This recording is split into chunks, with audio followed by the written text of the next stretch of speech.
বিহারের সমস্তিপুর জেলার প্রত্যন্ত গ্রাম ভজনগামা। কিছুদিন আগে সেই প্রত্যন্ত গ্রাম্য জীবনের অভিজ্ঞতা লাভ করার সুযোগ হয়েছিল এক বিহারি বন্ধুর আতিথেয়তার সূত্রে।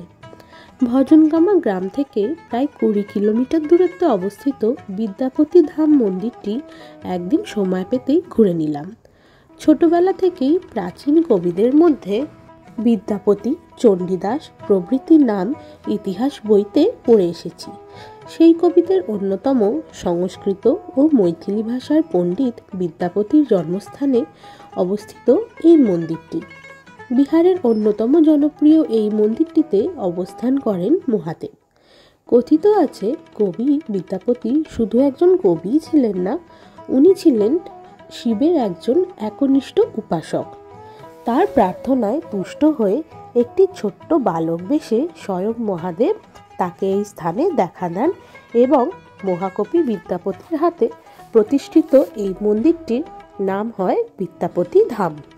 ভারতবর্ষের আনাচে কানাচে ছড়িয়ে ছিটিয়ে থাকা এমনই সব মণিমুক্তের সন্ধানে বেরিয়ে পড়া আমার এই ভবঘুরে জীবনের অভিজ্ঞতা আমি চেষ্টা করি আপনাদের সাথে ভাগ করে নিতে।